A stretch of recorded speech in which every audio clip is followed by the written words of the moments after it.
welcome to Just Us Radio and another episode of One Point of View.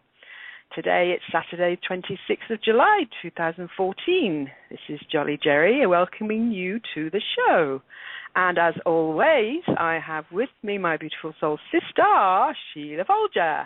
Hey, Sheila. Hey, how you doing, Jolly Jerry? I'm very jolly, jollying along, as I do. How are you? I'm good, yes. Amazing day today, brilliant. Oh, yeah, it's been absolutely fantastic here in New York. So, yeah, it's warm and sunny and a bit of clouds here and there. Gorgeous, absolutely gorgeous. No humidity, which is a blessing.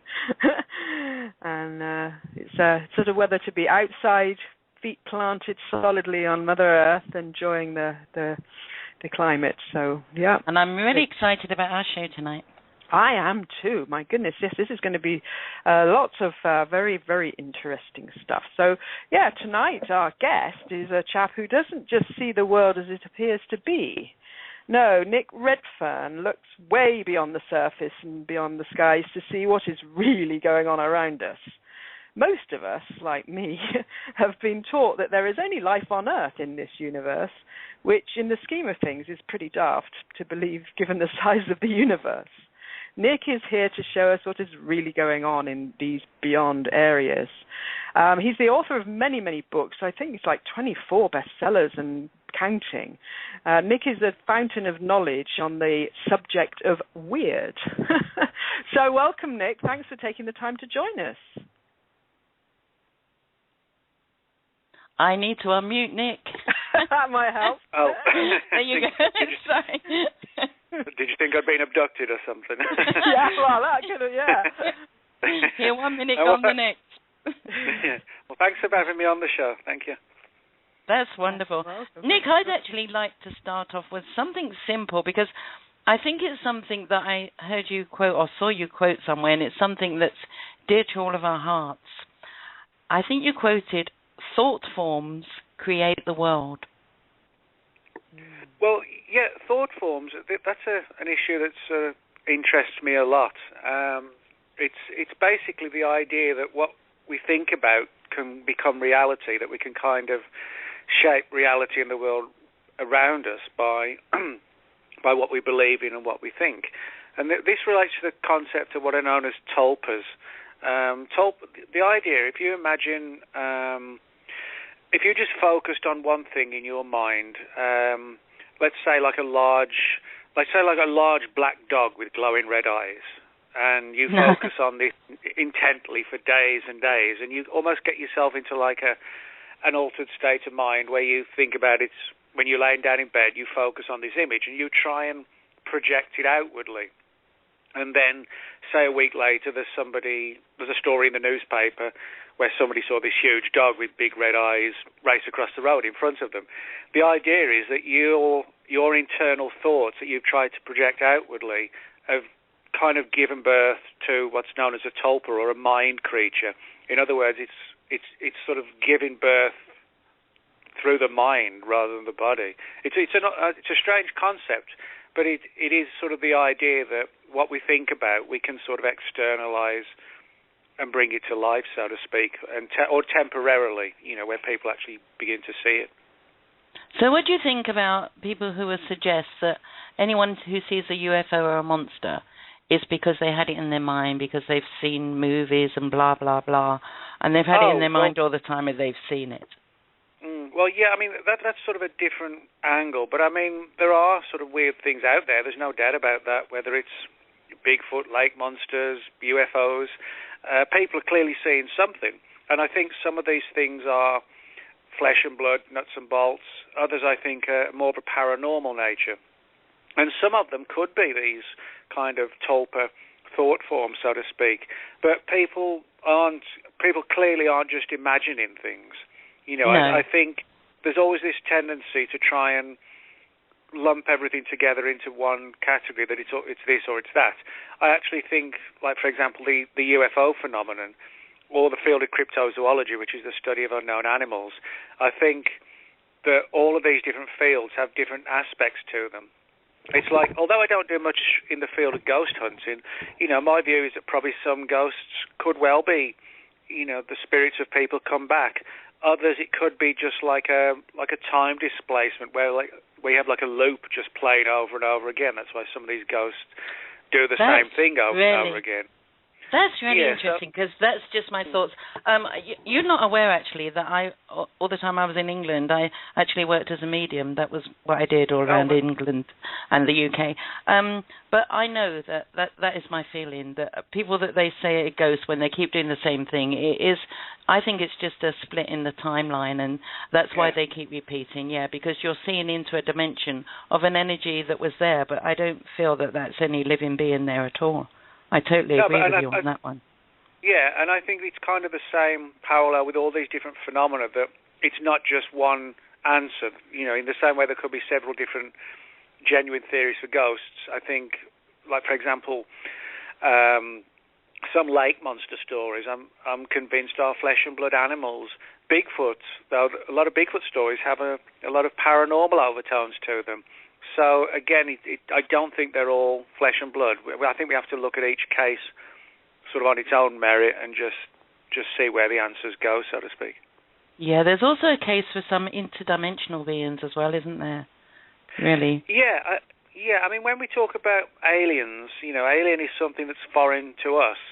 And when you look at the UFO phenomenon, people make the assumption that the genuine reports are extraterrestrial, but you could actually make a good case that they're more interdimensional. In other words, something that coexists alongside us rather than having to come from this particular star system or that star system. The idea that the closest, easiest analogy is if you're driving in your car and you've got the radio on and you don't like the song that's playing, you tune into the next one. If you don't like that, you tune into the next one. So you've got all these stations on different frequencies going on at the same time, but you can only be tuned into one at any given moment. Same with all your TV channels. And that's kind of the theory with multi-dimensions, that you could only be in one at any given moment. But if you know how to do it, you can sort of jump in and out of different dimensions. And when we look at the UFO subject, there are a lot of reports where UFOs have sort of just vanished in a flash of light or just literally disappeared. And I sometimes wonder quite strongly if we are dealing with something that's more interdimensional than it is extraterrestrial. It's something that's sort of always coexisted with us. And that would make more sense from the perspective of not having to travel from some star system 5-10 light years away just to go back again. If you can just sort of flit in and out of a doorway, that would explain, I think, why so many people, when they're skeptical, they say, well, they wouldn't just keep coming back here and then going all the way back again across the universe. Well, maybe they're not. Maybe they are just sort of jumping in and out of our dimensional realm, if you like. I very much agree with that. It's the same, like I was going back to my work again, I know that you can connect with different dimensions, and we're actually in the same space and the same, we're not in the same time, but we occupy the same space. We just can't see each other because that's not the way we're programmed at the time. Yeah. Yeah, and I think... Oh, go on. No, go on, carry on. Well, I was just going to say, I think one of the problems why we've got stuck in certain modes, that it's this or it's that, is that people kind of construct belief systems, and then they become not just a belief, but the person says, well, I know that this is the answer. Well, in reality, they don't. If we knew all the answers, we wouldn't be doing this show right now. So, yes, that's it. I think we need to remain open-minded on what these phenomena might be, and follow all the paths to the answers, but we don't need to sort of get tied up in demanding people accept that it's this or that until we know for sure. No, that's right. And wait for science to catch up with us to what we're talking about. There's several different ways we can go this evening, and I know you've talked a lot about the Men in Black, Nick, and I know that you can't say a lot about the books that you're working on at the moment, but can you give us any idea at all about your book, The Sinister Tales of the Men in Black? Yeah, well, I've done 2 books already on the Men in Black. One called On the Trail of the Source of Spies, and the other one called The Real Men in Black. And they both sort of deal with reports and cases and historical stuff. But the new book is a little bit different in the sense that my role in the book is to write the introduction and to introduce the people in the book. So in other words, the book is filled with papers, reports, and emails and letters that people sent to me after reading the previous books or hearing me on radio shows to tell me their stories about the Men in Black, their encounters, or their theories as well, where they've written like a theoretical paper. So what happened is that I sort of put the word out to them all and said, would you be okay if I published this story or this email, in the book? So, in other words, this is what it is. There's an introduction to the book from me, and then there's somewhere in the region of about 35 papers, emails, letters, etc. from people telling their story in their own words. And it's not sort of like abbreviated or edited in somebody else's words by me. It's just the original words of the person just telling their story. And they do kind of just appear and then disappear again, as if they came from another dimension, don't they, generally? Yeah, when it comes to the Men in Black, most people, when you think of the Men in Black, you think of the movies with Will Smith and Tommy Lee Jones. But the movies themselves were actually based upon a comic book series. The comic books were inspired by real-life reports on the Men in Black going back to the 50s. So in other words, the phenomenon has been around sort of 40 years before the movies came out back in the 90s. Now, the movies kind of portrayed the image that the Men in Black work for some sort of secret government agency. But I would say a good 90% of all the reports I get of the Men in Black are, I would say, far more paranormal based than anything to do with, government agents or anything like that. Most of the Men in Black, in terms of their physical descriptions, they're generally only like about 5 feet to 5 feet 5 tall. They're very pale, almost like anemic looking, very skinny, and they wear these old black suits and black trilby type hats, and have these sort of bulging eyes that they hide behind these large black wraparound sunglasses. They usually only turn up at people's homes at night, and if they bang on the door, you might imagine that being the Men in Black, they force their way in, but they won't come into the house until they're invited, which is kind of like the old vampire legends that first time a vampire pays a visit to your home, it has to be invited on the first occasion. And many people talk about how they feel that when they're sat opposite the Men in Black, that the Men in Black are sort of draining them of energy, almost like a psychic parasite. So there's nothing really about the Men in Black that sort of ties them to the government, unless you're sort of focusing on the movies. That's actually very different to the reality of the situation. Yeah. And have you ever heard of any stories of Men in Black or anything like that seem to be on more of a friendly side? Have you had contact with anyone? Literally like one or two. I mean, literally maybe 2, 3. That's about it. Most of the reports, there aren't actually any reports I know of where the Men in Black have sort of literally killed anyone.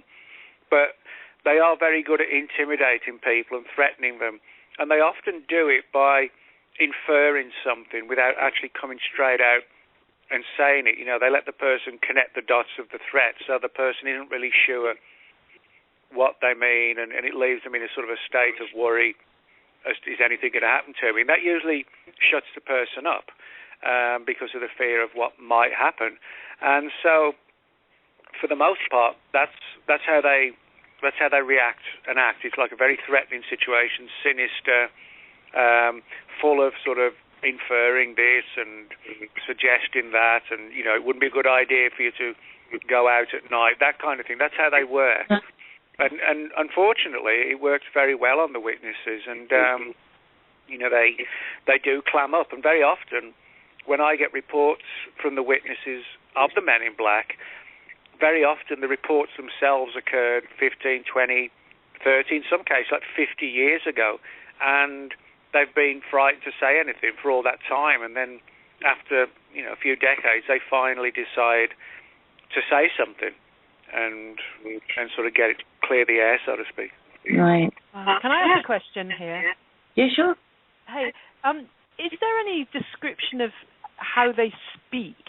And is this all, because I always, when I'm hearing about these sort of beings that are evidently not human, do you get reports from other countries, like non-English speaking countries? Like, how do these witnesses describe you just described the physical kind of look of them, what they're dressed like, and the eyes and the sunglasses and all that. What about how they speak? Yeah, that's actually a good question, because there are two things I can sort of mention in that. Is the Men in Black are seen all around the world, and they're always reported the same. So these menacing, creepy little, almost like well-dressed vampires is probably the best way to describe them. But whatever the country is, they know the language of the people in that country. It's not like they're speaking English if they're in Brazil or whatever. Or Mexico. I mean, there are a couple of famous cases from Mexico, and they spoke Mexican. But the tone of the voice is very odd. It's like a slow, monotone kind of tone. Not much emotion in the voice. No sort of up and down chiming or whatever, Like no accent or something. Like in America, are they speaking like Americans noticing? Like Americans very much notice. You know that. I know that. Sheila knows that. We're all like, we like your accent. Like, and in England, are they getting an English accent? People say, it had a funny accent, or just not mentioning accents at all. That's really what I'm kind of curious about. Well, actually, there actually is an accent, but both in the US and in the UK, it's like an American accent or an English accent, but it's not like where you could pick it up from one part of the country.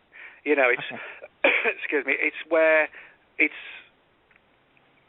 like as if somebody's learned English or they've learned American, they've learned the accent, but you couldn't pinpoint it as like a deep South accent or a Boston accent, which sort of, which really kind of stands out.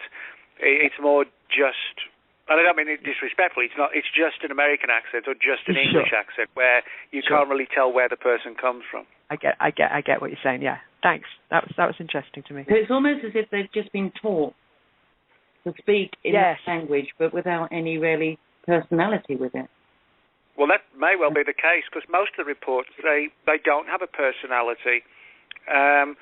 This has given rise to the theory. Some people think they're almost like a biological robot, something kind of created, like who knows where, but to perform a specific task, and that task is to go out and silence people in relation to UFO events. And so the theory is that what if they literally are something created and they're not even sort of self-aware of what they are themselves?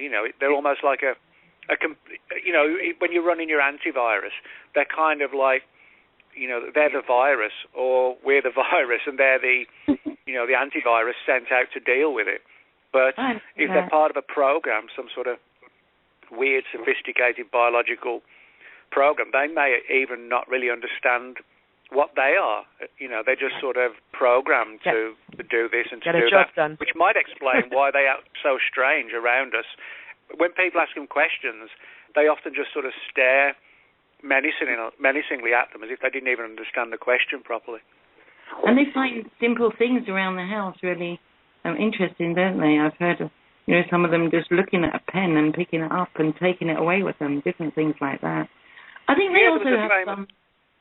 There was a famous story of a woman, a journalist named Mary Hire, who in the mid-60s did a lot of research into the Mothman sightings in Point Pleasant, West Virginia.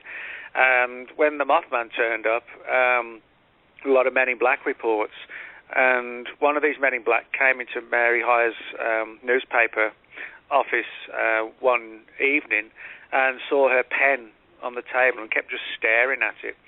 And then he suddenly grabbed it and raced out the door with this sort of menacing cackle at the top of his voice. Yeah. And it was very, very strange and weird. But that's what they're like. They look like sort of pale-faced ghouls that have just been dug up out the ground. And although they're sort of tied in with the UFO phenomenon, for most people, I mean, I've got a lot of reports where people have been visited by what are clearly the Men in Black, but where they hadn't even had a UFO encounter, but where they've been dabbling in things like Ouija boards. And it was almost that people actually felt, with hindsight, that they'd sort of opened a door by using Ouija boards and things like this, and then it had allowed these entities through. There are a number of cases also I've got on file where people were visited by Men in Black, and in the immediate days afterwards, they experienced violent poltergeist activity in the home. That's so, where your this takes it far away from just like UFO stuff. Yeah, that's where your story started, wasn't it? When you, I can't remember the guy's name that was playing with things like that, and they kept turning up. Sorry, Albert Bender. Yes, it's Bender. Yes. Yeah, Albert Bender was a guy who got interested in the UFO subject in the late 40s, and he lived in Bridgeport, Connecticut, and he set up a UFO group called the International Flying Saucer Bureau. And in no time at all, the IFSB sort of went through the roof in terms of membership all around the world, and he found himself just, night and day. Well, not so much day because he had a day job, but at night and weekends just answering mail. Floods of mail were coming in. And Bender was an unusual character. He lived in this sort of creepy old house in Bridgeport, and he actually lived in the attic of all places. And he wanted to turn the attic into sort of like a chamber of horrors where he would charge people a couple of dollars to come and see like skeletons and things like this. And when he would have girlfriends over, his idea of a good night was to sort of dangle a rubber spider in front of her or whatever. So he was he was also into like a lot of real life paranormal stuff, but also horror fiction like H.P. Lovecraft and Edgar Allan Poe.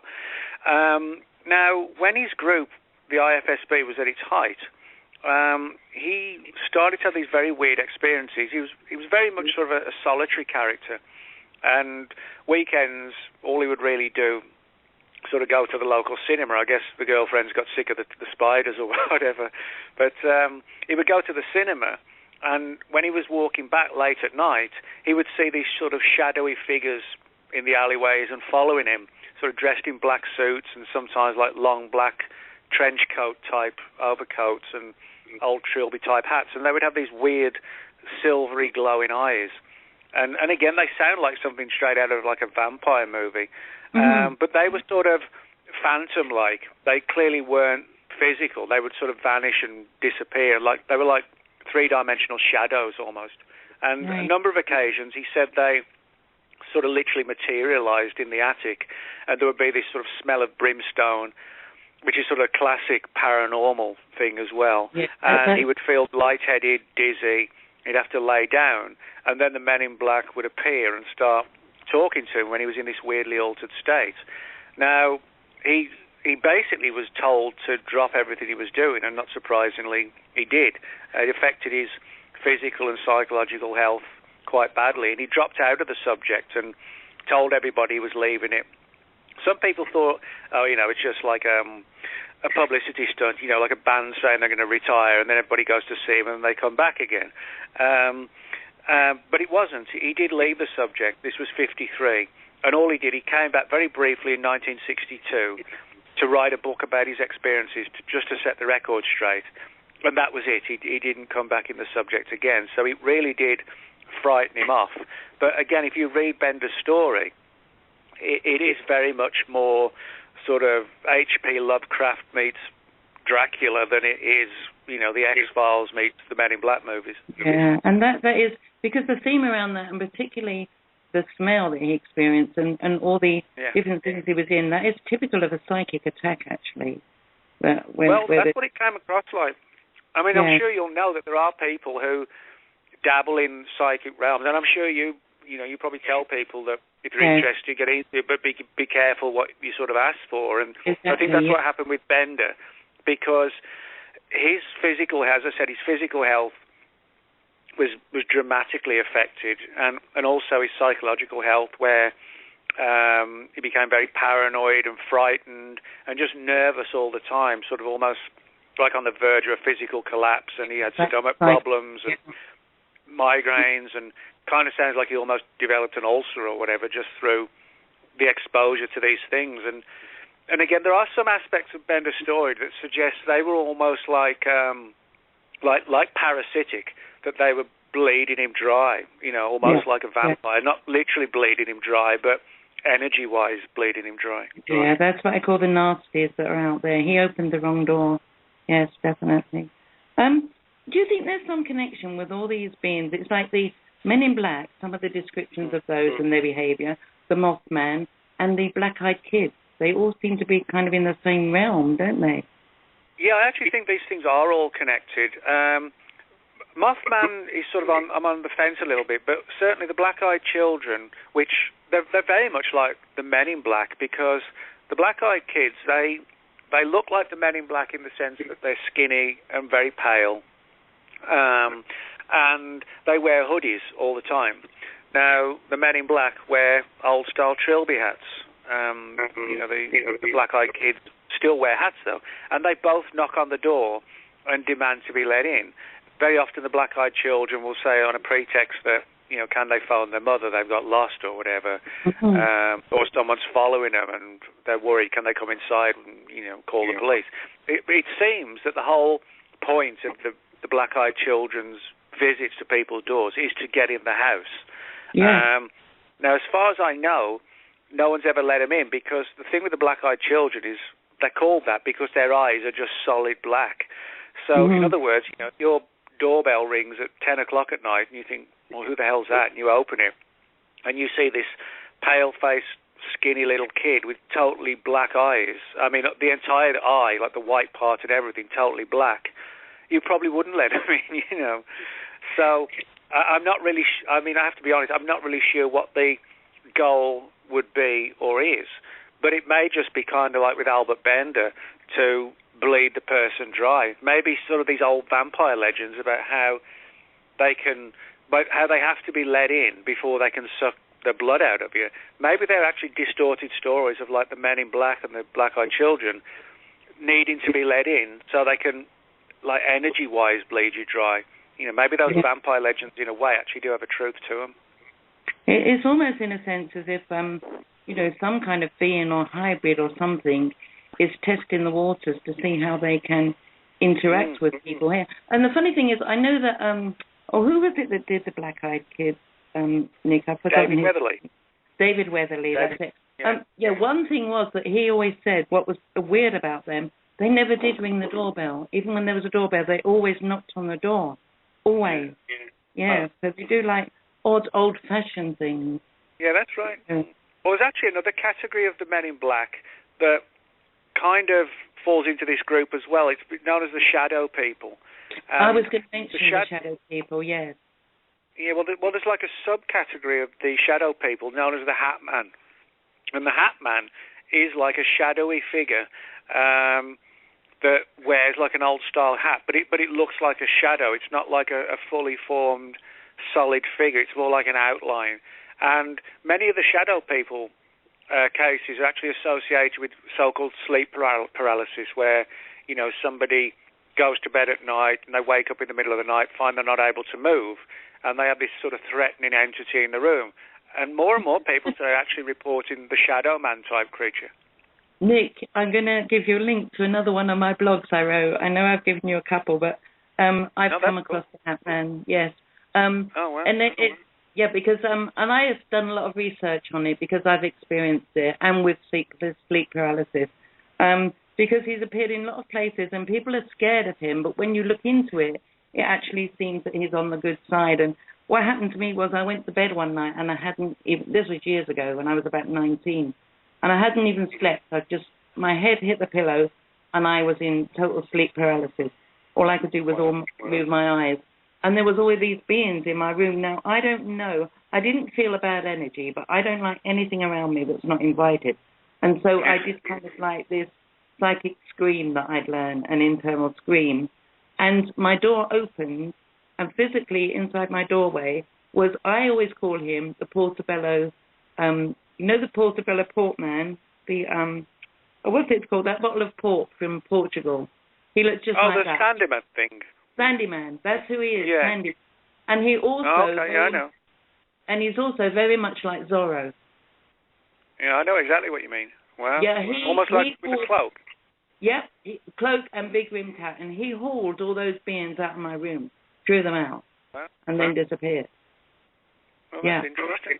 So, I'll have to give you a link to my blog for that, because I've already written that one. But he actually saved me from that when I called out. That's really strange that you mentioned that. But there's other shadow beings that aren't like him at all. There's other shadow beings that are really just like shadowy, and you can't make them out at all, although they look physical, and they're not like transparent like a ghost would be, but they're like a solid shadow. Yeah. Okay. Yeah, I think a lot of these things, whether it's these Men in Black that Albert Bender experienced and the reports today and the Hat Man and the Shadow People, somehow they're all interlinked, and I don't think at all that it's totally separate things. I think there's some sort of connection with them somehow. Yeah. But I do think there's different agendas, of course. There's always different agendas with them. I'm really interested as well. You posted something recently. I call them the Femmes in Black. You call them the Women in Black. And they seem to have been around the UK in the 1980s. They seem to be phantom social workers trying to collect children. Yeah, I'm actually working on a book on the Women in Black stories right now. And the interesting thing about the Women in Black is that although they sort of act like the Men in Black and their sort of actions and knocking on the door and all this is exactly the same, although they sort of have this emotionless appearance and characteristics when they speak to people, they look like normal women. Sometimes they're described as looking quite pale, but they look physically normal, whereas the Men in Black don't look physically normal. But their sort of agenda's the same. They try and get in the house. They often pose as so people taking censuses and start asking questions, and then the questions get weirder and weirder. But yeah, the ones you're talking about in the 80s, this all sort of began when there was a wave of claims that people, or women specifically, were turning up on people's doorsteps and claiming to be social workers, and also claiming that somebody had told them that there was physical abuse or sexual abuse going on in the family home, and they better be let in, otherwise, the police would be here in 10 minutes and you'd be hauled off to jail. So people were sort of terrified, and they would often just let the person in. It's kind of, if you go into like a shock situation with a car accident, you don't think straight. And when they were sort of put on the spot like this, people often didn't, and they let them in without thinking to see their ID card. And it was only after, say, 15 minutes of being grilled and questioned, but in a very strange and almost like menacing fashion, they asked for an ID card. And that's when the women in black would then get up and sort of make a quick excuse and leave. And in some cases, the person would phone, social services and say, "Did you send somebody out?" And they're like, "No." But one of the most disturbing aspects is that a number of the people who had these visits said they felt that the point of the visit was less to do with intimidating and frightening them, and more as a ploy to try and find a way to take the children away. They're literally there and then, which, that's sort of very disturbing when you think of that. But they were dressed in black. They had like milk white skin, and they were very emotionless, and in that sense, they eerily paralleled the men in black. And some of the people who got the visit had actually had UFO experiences. It wasn't just somebody randomly decided to target somebody who got a couple of little kids or whatever. They actually had weird UFO experiences. So there is a tie-in with some of those cases. Certainly not all of them, but some of the witnesses did have these encounters. Yeah, and there's also different agendas with those. I don't know how that relates to there's some kind of women in black that are kind of seductive, that come up to people in dark places or in countrified areas. Have you come across those? Well, not literally. Unfortunately, no, I haven't come across a seductive woman in black. I have to say, unfortunately, but I'm still hoping for that one. but yeah, I mean, joking aside, the women in black, they do kind of have this sort of seductive angle to them, in the sense that when they're with people, the person becomes sort of entranced by them, as if they've been put under almost like a hypnotic spell. They're sort of under their control and under their thumb, to where the person, in some cases, this is where it gets a bit sinister, the person felt suddenly relaxed and at ease, and that everything was cool. And then afterwards they thought that was like a hypnotic angle to try and actually make them think that the women in black were friendly, when it was like a ploy. But yeah, there are cases like this, and again, this sort of comes back to vampire stories where a sort of female vampire will seduce someone and then bite them on the neck at the last minute, but they're in like this hypnotic state of seduction. And there are a lot of women in black stories I have on file like that, where the person was just sort of sat there on the couch listening, and when they said do this, do that, they're like yes, and as if their mind had been literally taken over. And so I think, again, all this, the women in black, the men in black, the black-eyed kids, it's all interconnected somehow. But you're right, there could be differing agendas from different parties, and kind of like with us, nobody's good or bad. We're all capable of good or bad, but we try, most of us, we try and do the right thing, but we're all capable of, doing terrible things under circumstances, But they also... What's that? Hello? Hello? Hello? Hello? Hello? Hello? Can you hear me, Joey? Can you hear me, Nick? Yeah, you're back now. You just dropped off. You kind of blipped out there for a second. Oh, right. Okay. Start that question again. Can you hear me, Nick? Can you hear me? Yeah. Can you hear me? Okay. Yes. Can you hear me now? Yeah. That's all I heard you saying. I'm going, yes. I forgot where I was now. What was I talking about? Oh, yes, they seem to all have this ability to be able to get into your head, mentally, to be able to read your mind or hypnotize you. Well, some people, there are some cases where the Men in Black said things that almost like in answer to a thought that the person had, as if they'd anticipated the answer, or actually did get into their mind and were able to, pick up on what the question was going to be or what the person was thinking about. As if they said, if the person was thinking, who are they or where are they from, then the MIB would say, we're from wherever. And, that kind of thing, as if they preempted the person actually physically asking the question. They picked it up in their mind. And there are other reports where, well, I should say not other reports, most reports, the people are rendered into an altered state. And I'll explain why, and sort of classic example. It's like if somebody comes banging on your door at 11 o'clock at night, pitch black outside, well, the very least you're going to do is look through the spy hole. And if you sort of look through there and you see 2 or 3 creepy little guys in black suits and trilbies and, milk white skin, no one's going to open the door at 11 o'clock at night and let them in. Most people would probably call the police or just tell them to go away, whatever. But with the witnesses, they open the door and let them in. They invite them in. So it's almost as if the person, it's like their common sense factors are taken over briefly, and they let the Men in Black in. They invite them in. They sit down, and then the Men in Black start grilling them and questioning them and threatening them and warning them. And the person doesn't think to call the police or, pick up a knife or whatever. They just sit there and listen. And then when the MIB have finished, they get up and leave and sort of file out the door in like a creepy single file. And then sort of 10 minutes after, it's like when somebody comes round from anaesthetic, they start to revert to normal and the common sense comes back. And so many people have said to me they cannot figure out why they let them in, why they sat there. And it was only afterwards that they realised, well, I would never do that normally. So that is a good pointer that the person's mind is taken over in some degree and sort of controlled. Yes, that's amazing.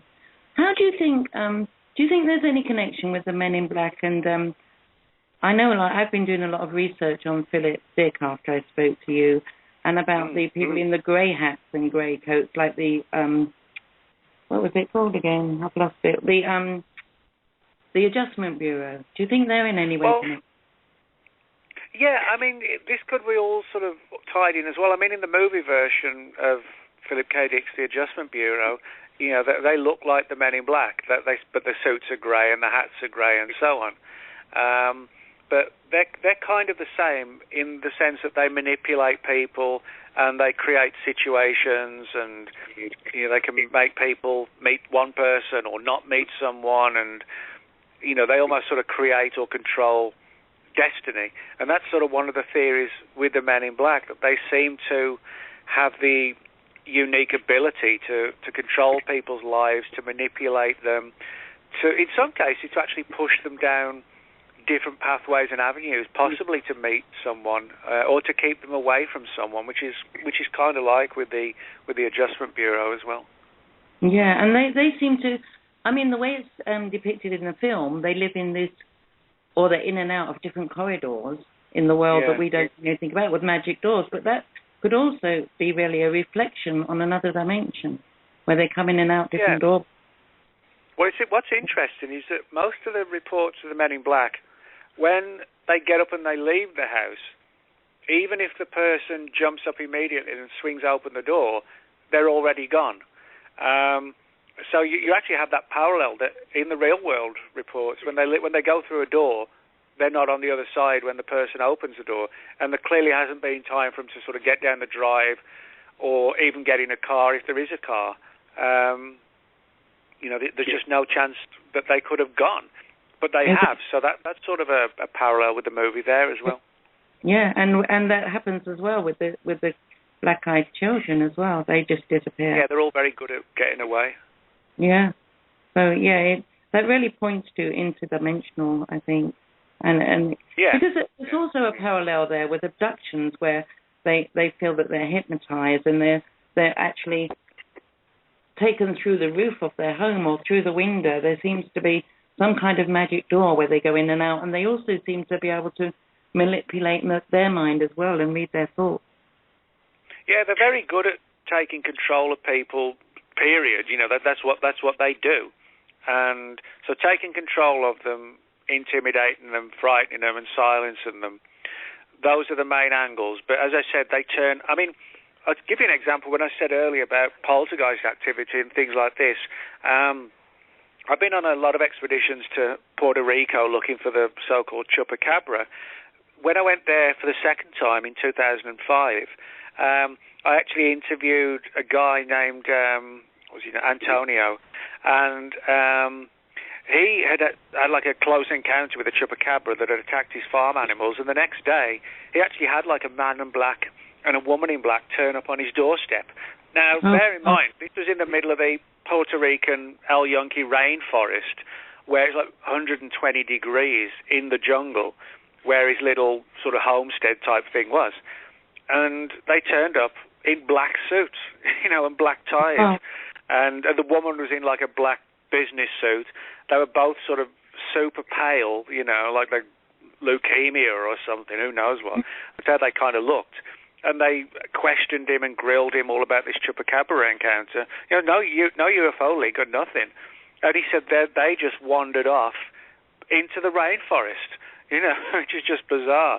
And I'm quite sure that, you know, he had no real knowledge of the whole Men in Black mystery. You know, he had this little isolated farm in this little tiny village in the rainforest, and yet his report was pretty much identical to what you get from England, from the US, from France, from pretty much wherever.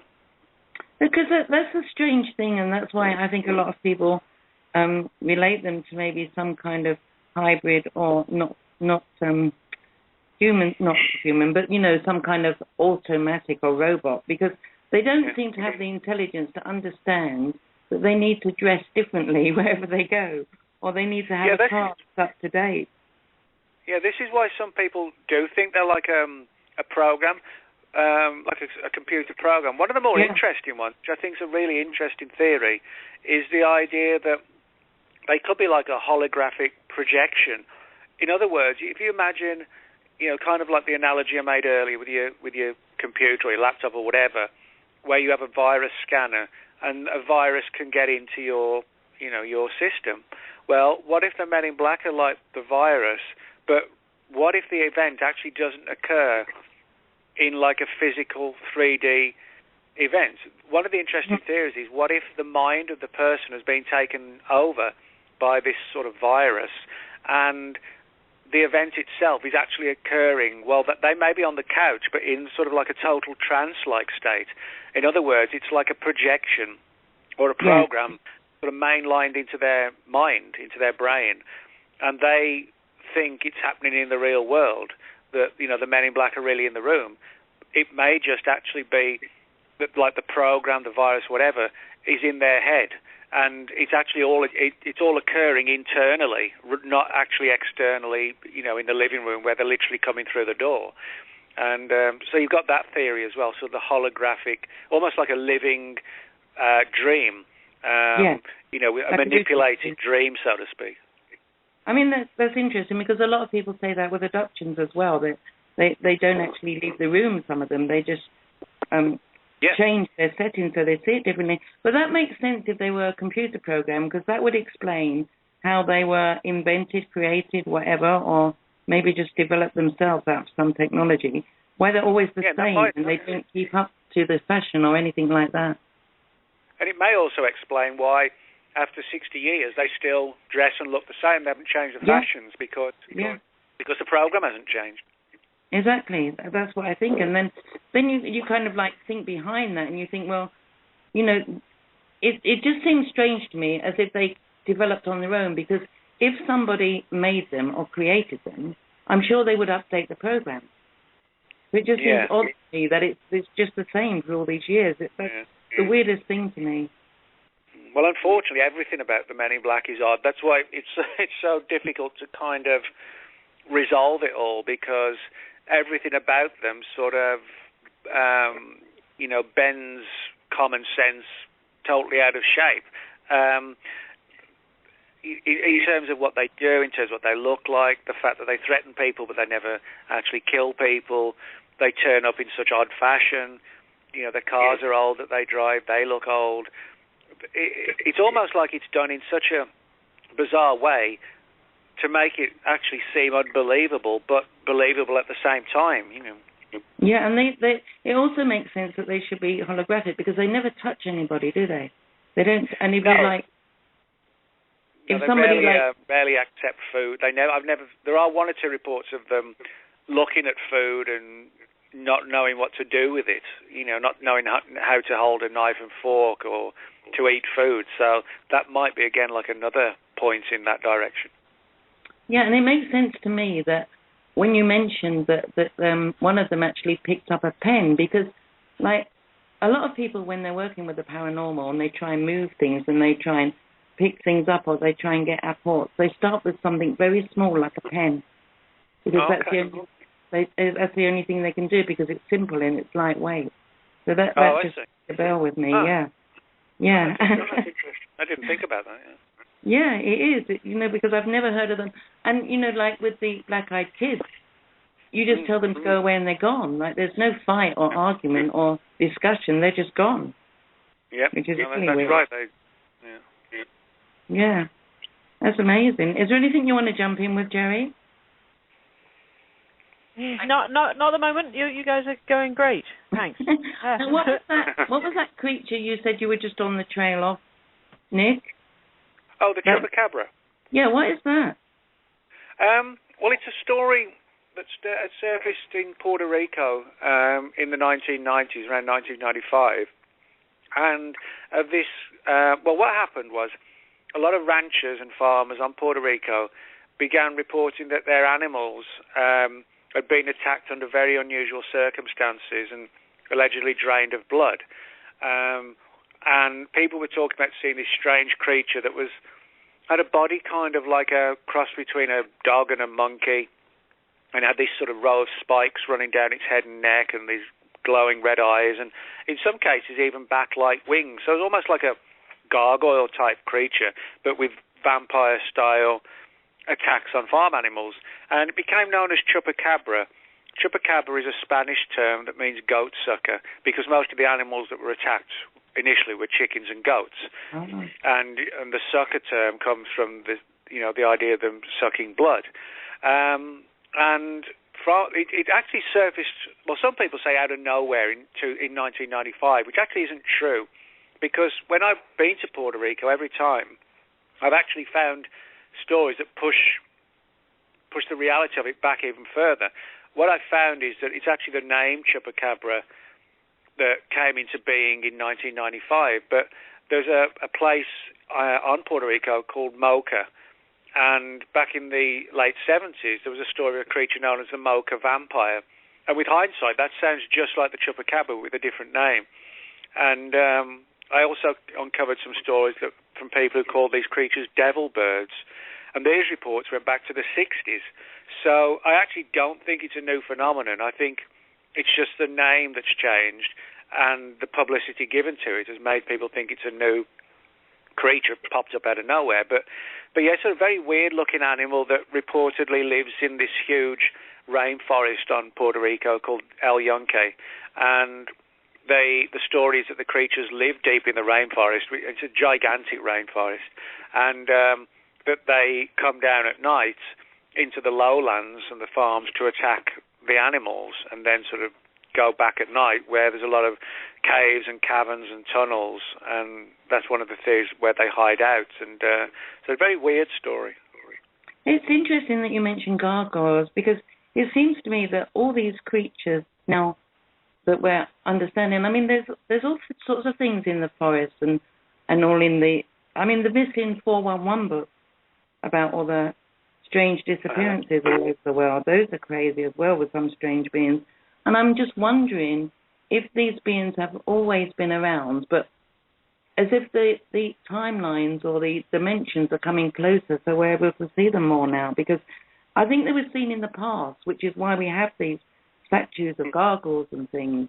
And then, for some reason, we weren't able to see them anymore. But I think they're all coming back into our vision again. Yeah, I think as long as we've been around, you can clearly go back into any ancient culture and find that they all had stories of supernatural creatures. I mean, we mentioned, for example, the whole issue of sleep paralysis and sort of menacing creatures in the room. Well, I mean, the ancient Babylonians, they were particularly afflicted by that. I mean, to them, it was a real terrifying phenomenon, which it actually is. But I mean, their ancient records talk about sort of predatory creatures coming into bedrooms at night, and they were unable to move. There's a famous one in Newfoundland called the Old Hag, where it's like an old lady appears in the bedroom and you can't move. It's scary. Yeah, and these reports go back centuries. And it's kind of the same with, alien abductions. In today's alien abduction stories, you have these sort of little creatures that take people from their homes, and when they're brought back, they think an hour's gone by, but sort of 10 hours has gone by. They got missing time. And very often, they're sort of shown these so-called hybrid babies that look sort of semi-human, semi-alien. Now, if you go back, particularly in sort of England and Celtic countries, say 500 years ago, when belief in fairies was very prevalent. And by fairies, I don't mean the idea of sort of little figures with wings flitting around, which is that imagery is actually quite a recent one. The original stories of fairies, but they were just sort of 2 to 3 foot tall, quite sinister creatures that lived underground, and they could be helpful and also malevolent. But in those cases, they would steal human babies and leave what they call a changeling, which would be like a crudely carved baby out of a piece of wood. So you have like a genetic component there. And people would be taken to the fairy kingdom, like men would be taken to the fairy kingdom to mate with the fairy queen. So you have the genetic angle there. And then when the men would sort of stumble out of this strange, altered state of mind in the woods, the fairies brought them back, they'd find 2 days had gone by instead of 2 hours. So you have the missing time component. So in other words, all these phenomena we see today and experience were around thousands of years ago, but we gave them different names. It may well be that one person's little alien abductor today is somebody else's goblin from 500 years ago and somebody else's demon from thousands of years ago. And what I actually think is that maybe these entities can literally alter the way we perceive them and see them according to the belief structures of the time. In other words, they blend in with whatever is prevalent in the culture of that period, and maybe that's why people saw, like the Greys today. In the 50s, it was sort of long-haired space brother type aliens. 500 years ago, it was goblins. As I said before that, it was gargoyles and demons. It's like we're going in steps, according to cultural references and changes. Yeah, it's all the folklore, and when you think about it, I do feel that they did, come across these beings. I don't think they were all myths, so to speak. Have you ever come across what I call the stick man? This weird, looks like a log, got really tall legs, but no kind of body. Have you come across that? Yeah, actually, again, there's like another subcategory of that called the Slender Man. And the Slender Man was this kind of ties in with the whole issue of tulpas and thought forms. The Slender Man was actually an internet creation. There's absolutely no doubt about that. But since then, people have actually started to see it. It's as if belief in it and fascination with it has allowed it to sort of literally stride out of the internet into the real world in paranormal form. But yeah, I've got a few stories like this of the Men in Black, where instead of looking like a regular human, they're sort of 7 to 8 feet tall, but almost imagine like something cross between a human and a stick insect, in the sense that they look human. They've got like a black suit on, but they've got like these impossibly long arms and legs that look really, really creepy. Yeah. As if they've got hardly any body at all, and they're just like... Yeah. I think there's been some things on those night vision cameras that I mean, you don't know if they're real or not. But yeah, there's all sorts of strange things. That's why thought forms and creating the world comes into everything we do today. We really have to look at what comes into our mind and what we actually see and where that thought comes from. Yeah. And it may be, just concentrated, not even deliberately concentrating, but, if everybody thinks about something that's popular at the time, people then start to see it. It may be because we've actually helped it to develop. I mean, it is an unusual concept for people to sort of get their heads around, but, if you imagine that somebody said, like, I'm sure you know these reports in England where somebody's seen like a big black cat on the loose. Like the beast of Bodmin that used to be running around. I mean, there's loads of those reports every single year in the UK, hundreds of them. And yet nobody ever catches one. And so this given rise to the theory that what if some of these cats fall into that category, that everybody knows the stories, everybody knows the concept of the so-called Black Panthers running around, and people read newspaper articles, maybe they chat with their workmates at lunch hour about this report or that report in the paper, and so you have this collective underground of not necessarily belief but knowledge of the scenario across everybody, 60 million people in the UK, and maybe then that kind of inadvertently creates one of these big black cats that, isn't really alive, but it's brought into some degree of life because people believe in it or subconsciously are thinking about it. I'm going to go right outside the box now, just a couple of minutes before break, because while you're talking, in my mind I'm actually seeing, I don't know what you think about The Matrix, the movie The Matrix, and the idea that we're controlled by The Matrix. And what if all those ideas are still a part of our programming and their control system, but they're now pushing all this into our reality, and none of it's real? Well, that could be the case. I mean, you make a good analogy there with the Matrix. I mean, there are some people some researchers think that is what we're living in, a kind of world where reality isn't what we seem to think it is, and that reality can be altered and manipulated, and that things can enter our reality. Who knows where from? But I mean, although it kind of sounds probably disturbing to some people, the idea that we're not in control of our lives, it's all being dictated. I mean, there are certain events and incidents where it does seem like, reality is manipulated at times. I think everybody's experienced like synchronicities, where it's like almost like you're meant to meet a certain person at a certain time, and something so weird happens that it just cannot be a coincidence. And that kind of ties in with the Matrix thing, as if there's been like a shift in reality to ensure that something happens or whatever. And the Adjustment Bureau as well. Yeah, exactly. And yeah, but it just that just comes into my head a lot lately about the way we're experiencing things, and maybe we're just shifting consciousness, because, I mean, a lot of people do understand or feel that there is a collective consciousness. I'm one of the people that feel that there is. And so someone could easily manipulate that so that we all experience the same thing. Yeah. Okay, we're going to take a break soon. Is there anything you want to say before the break, Jerry? Yeah, I just had one observation when you were talking about all those different beings that we were mentioning, last, and it was quite opposite to what had just been discussed about the Men in Black. The Men in Black haven't changed their way of dressing or expressing themselves, whereas all these others, like Nick, you were saying, was, we're perceiving them differently. They're kind of like they're evolving. And that was quite an interesting observation. It always is an observation, because I have no sort of comments about why or whatever, but it's just an observation. So, yeah. No, that is actually, because the Men in Black are one of the few things that's actually sort of stayed static. They really haven't altered at all. Even the cars, they still drive like 1950s in the US, like 1950s Cadillacs and Chevys, and in the UK they mainly drive old black Jaguars like that you would see in some old 1960s. BBC police drama or whatever. Right. Yeah, interesting. That's just an like Dixon and Doc Green or something. Dixon and Doc Green. Yeah, you're showing your age now. I know.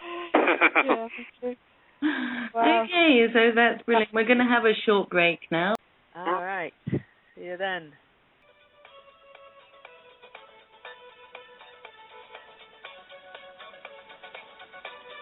Join us on Just Us Radio Network for our shows Inflowment, Unity in Community, Numbers in Time, The Indigenous People's Voice, One Point of View, Walking the Talk with Kurt, and the People's Round Table. Check out our website for information about upcoming shows. Just ask Google to find Just Us Radio Network, and you will find links to our website and to our Blog Talk and Facebook pages, as well as to our podcast, where you can subscribe for automatic downloads.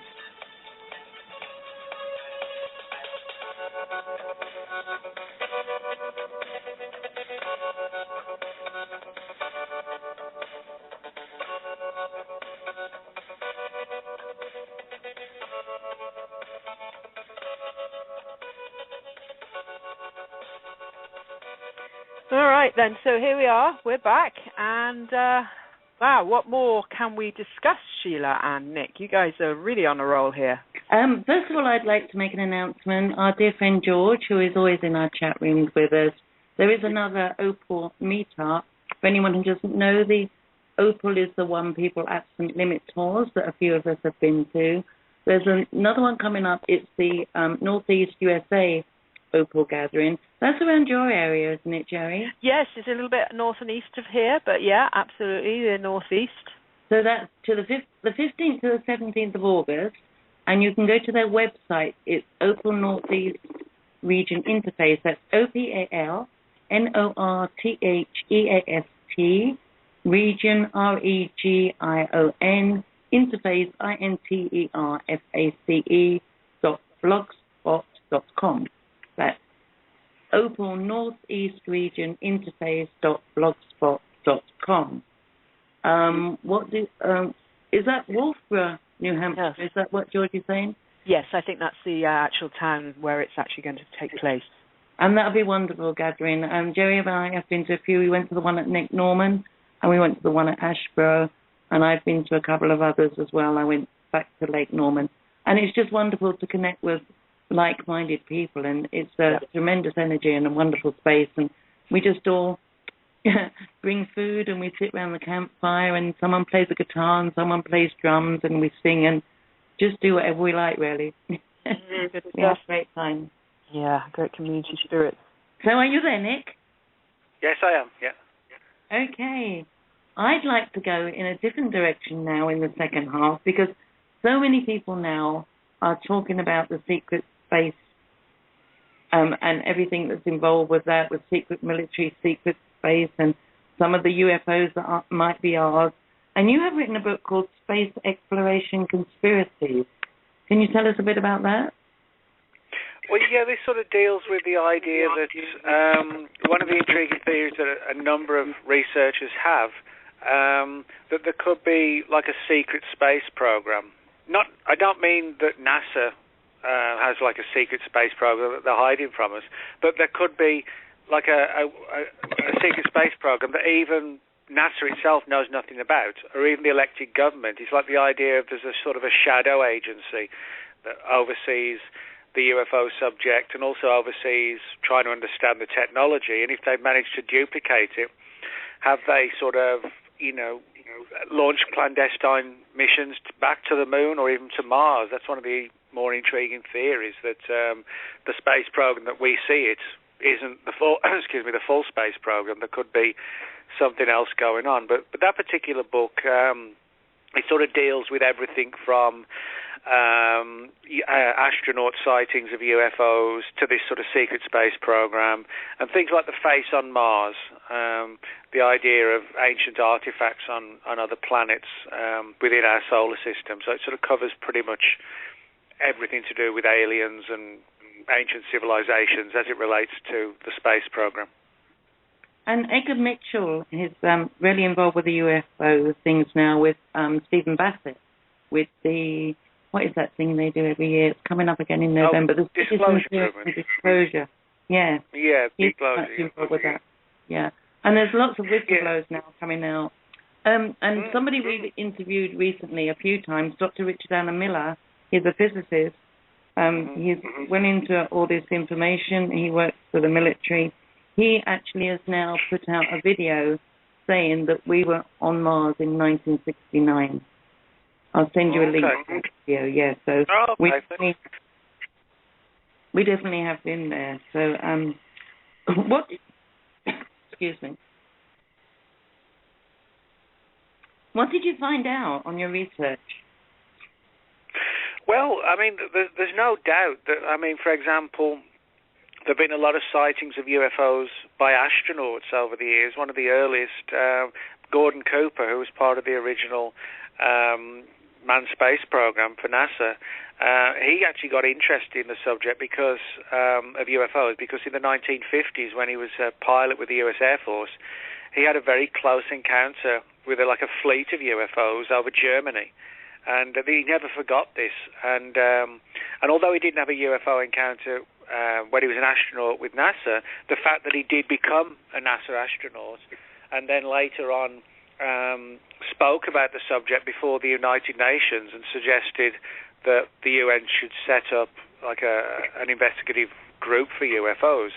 A lot of people listened to him and listened to him very closely because of who he was. You know, he was a famous NASA astronaut who'd been into space and was talking about how he'd studied the UFO phenomenon and was convinced that aliens had visited here. And another one who's done exactly the same is Dr. Edgar Mitchell, who one of the astronauts that walked on the surface of the moon in the 1970s. And he's been very vocal about his view that, number one, that aliens do exist. Number two, they've visited here and crashed, and we have recovered artifacts. But he also believes that there's sort of like a cabal or a secret shadow group overseeing things, and that's what I believe. I have a lot of differences to many people within the UFO field. You know, they often point the finger at the US government or the CIA or the FBI or the Air Force and say they're the bad guys hiding all the UFO stuff. I truly don't believe that the U.S. government, as we understand the government in that term, I honestly don't believe they're hiding anything. I really do believe that the truth about the UFO phenomenon, the real deep secrets, are hidden by what we might call like a shadow agency that operates outside of government, and that most people within government literally don't know anything about it. They're not. It's like with the Air Force. They came out with a couple of statements about the Roswell case, saying, well, we've looked for files and we can't find anything. And a lot of people in the UFO field were saying, oh, the Air Force are lying and all this. Again, I really don't think they were. I think they went looking, and I think they were as baffled as we are that they couldn't find anything. And I think, again, that's because probably decades ago, all of this was farmed out of the military or the government and handed over to sort of private corporations and, like I said, like a shadow agency that operates outside of government. And so, in other words, today, I really don't think, you know, the government are bad guys at all. I do think it's somebody outside in one of these, like a shadow group. I think that's very much the point that people are coming to these days, Nick. But it's, I mean, I feel personally that aspects of the government, aspects of the military, they're totally above everybody else's head. So the main people in the military don't even know who these people are, who've got really high-level security things, and people don't know what they're doing. But I agree with you about the government and the military generally not knowing, but they do have an idea now that something is going on, and I think a lot of them are really trying to find out what's going on. But I do feel that there are some, I mean, I'm going to say the name Bush. I think those people are involved as well, because I think there are some things going back in the government where there's been so much information coming out with connection to the cabal and these kind of people. I feel there are some people, only a very few, that are involved with it, and the others are outside the government. Maybe they're not even human themselves. That's what I feel. Yeah, I think one of the problems is where people have sort of just taken a very black and white approach to who's hiding the evidence, and so there's this simplistic angle that the CIA and the Air Force are the bad guys and they're lying, and they're not. In my view, they're not. When they say that they cannot find any files on Roswell, you know, I think what happened, just to use Roswell as one case, is that whatever happened, the files I'm sure, were transferred out decades ago, and that would be the same for example, the bodies and the craft. They may have been handed over from... I mean, you think about it. If you recover alien technology, or the military of any country finds alien technology, alien bodies, well, the military itself, you think about it, isn't equipped to perform high-tech autopsies on alien creatures.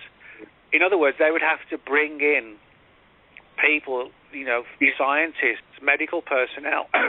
And so that's why I think it's gone more over to those kinds of people, because, the military is in the job of defending the country. Their expertise isn't autopsy in an intricate alien life form, And so that's why I think it's been channeled outside of government, probably decades ago, to corporations that are involved in things like sort of new weapons development, or studying viruses and new research in biology. They would be the sorts of people that would be the ideal ones to study all this material. Excuse me again. That's okay. I had one of those a minute ago. Excuse me, I just took a glass of water. While you're doing that, I'm just going to... That's why it's sort of gone over to them. Okay, yeah, I understand what you're saying, and basically I feel that's right, except all the whistleblowers that are coming out now, particularly Sergeant Robert Dean and the other guy that works with him. There are several people coming out now that say they did have a well above top secret clearance, and they were privy to all the alien information, and they worked with aliens and spaceships and everything else. So a very few of them, yes, so I feel that there is a part of the military that does belong to that secret space agency, but also I think they're connected to other beings and other, I don't know what you'd like to call them, but... Yeah, I mean, it's all very... the problem is for all of us in the research field, we're just seeing sort of strands of the full picture, and the goal, I guess, is to see the full picture. And I think we're starting to get there. But, again, I think because there's so many unique angles to it, and that the groups aren't what they seem to be, that this has kind of made it confusing for us. But the answers are somewhere. Somebody somewhere knows what happened at Roswell, and they have the files, and they have the bodies and the wreckage somewhere. The big question is, who are they? And more importantly, where's everything stored? That's the big problem. And a lot of that information did come out on the Citizen hearing on disclosure last year. I paid to watch the whole 30 hours of it. A lot of information came out. It was really brilliant. And they're on again this November. I think the problem is, we've got great people coming forward, very credible, but for the most part, the media, yes, they sometimes listen, but they also always put like a bit of a light-hearted spin on it, and they don't give it the same sort of coverage and attention that they would like just a regular political type story or a news story. They still, although it has got a little bit better, they still perceive it as just it's that X-Files stuff, and we'll give it half a page on page 7 or whatever. And that's what we have to get past as well, is to demonstrate to the media, because the media can actually be quite helpful if they would only, pay more attention and deal with it in that fashion. I think that's a big problem as well. I mean, we know that the media, the TV, they're all controlled by 6 corporations, and they just have to do what they're told, basically. The people that have walked out there and said they're not going to do that anymore and risk their job and their livelihood and everything are coming out and saying that, we're not paid to tell the truth. We're paid to say what we're told to say. That's the problem. Yeah, and I've had this with the media where, you can sit down with them for like 2 hours and do a really comprehensive interview, but, there's always this spin in there. It doesn't matter how credible the information is you present, like government documents and names of military people. There's always like this X-Files, the truth is out there kind of angle put on it, where it is just presented in, maybe. It's never presented as a normal news story would be presented. No, because it's always, I mean, these two words that became a big meme, the conspiracy theory, that's a big excuse that they put on everything. But you see, funny enough, I always feel, and I say to Jerry often, as much as what's coming at us and they think it's going to put us down and people won't believe us, it works both ways, because whereas before people would have argued with me or called me weird or whatever, now they just say, oh, she's a conspiracy theorist, and they totally ignore me. There's no argument, no discussion. It's so much easier now I've got a name. I think you find this in everything like this. And one thing I do find encouraging is that although when I'm in groups with people and, I say how many people have seen a UFO or seen Bigfoot or whatever, very few people actually put their hands up. But when sort of the lecture's over, and everybody's hanging out or whatever, people often then come up to me and say, oh, I didn't want to say anything when we were all there. And then they share the stories. So, in other words, it's encouraging that people are coming forward. What's also encouraging is actually the large number of people who privately do believe in all this, because many of them had experiences. It's just publicly they still have this stigma about saying, I saw a UFO. And if we could get past the stigma angle for the public, I think that would open up. We've got the challenge with the media. We've got the challenge of trying to find where the information is hidden. But we've also got the challenge of trying to demonstrate to the general public that it's actually okay to say that you've seen a UFO. You're not going to be hauled off and put in a straitjacket. And people, I think, the general public, I think, is coming round more to the idea that all this is going on. And even they, don't sort of laugh at it or look at you kind of as strange as they might have done 30 or 40 years ago, I always have a feeling that there's always, all these negative things that are directed at us, I always feel that there's an equal and opposite. So as much as people do that, look how much has come up with the Internet. With the Internet now has been the best connection with all us weirdos, hasn't it? Like there's all the radio shows, there's the chat rooms, there's Facebook, and we can meet everybody that feels the same as us. And that has been a big help to everyone, I think. No, you're right. That sort of transformed the world. Particularly from the perspective of instant communication and instant news and instant sharing of data. 20 years ago even, well, probably sort of 15, 16 years ago, people were still relying on faxes and letters, which if you're sending them overseas, a letter, it's going to 7 days or whatever. And but now, everything's instantaneous. And I think that's sort of, in many respects, made the world smaller, but in a good way, because we actually, sort of 30, 40 years ago, you would hardly ever hear of what was going on UFO-wise in, say, Argentina or in Russia or China, because you'd have to wait for somebody to write a book on the subject, which might be 5 years down the line. And but now we're getting all that immediately. You might happen to see it. You only might just happen to have got lucky to have seen it or heard it on a radio show or something. Like Facebook, for just one example, like she was just saying, we can post a few things about our weird stuff, but somebody from our normal friends might spot it and actually look at it and actually be intrigued by it. And some of my findings has come that route. And I've opened my eyes to some weird stuff and taken a look at it. So there's so much more opportunity for people to either turn a blind eye and I didn't see that, or actually take notice of it. So there's so much more hope. Actually, I find that with some of my old school friends. I'm sort of on my Facebook page. I've got like 40 or 50 old school friends on there, and some of them, I'll do a UFO post and they'll like it or comment on it, and. For the most part, we just talk about general stuff. But, there are some of them who have sort of come over to the UFO subject because they know me as an old school friend, and so they've read the posts and then got interested from there as well. So it does have that positive spin-off.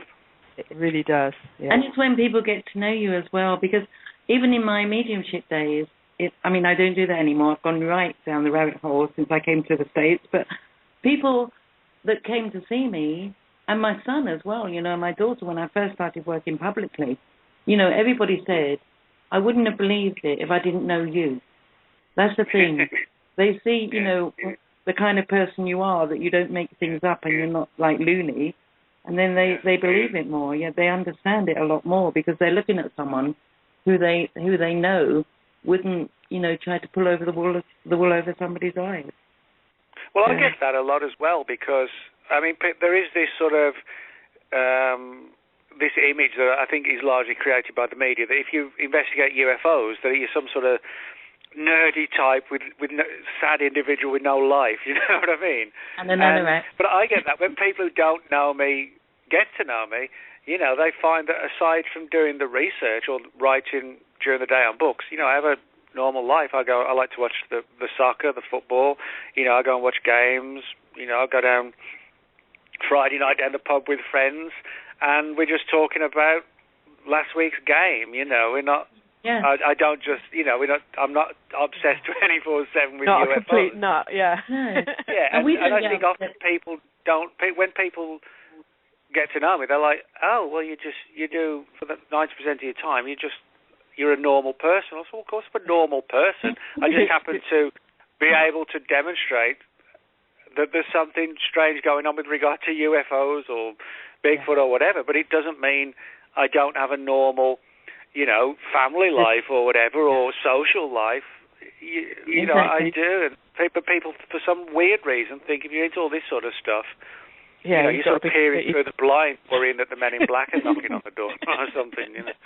You don't wear an anorak then, Nick. What's that? You don't wear an anorak. No, I don't wear an anorak, no. And, no, I do go down the pub with friends, and I have, I have a normal social life. I have girlfriends, you know.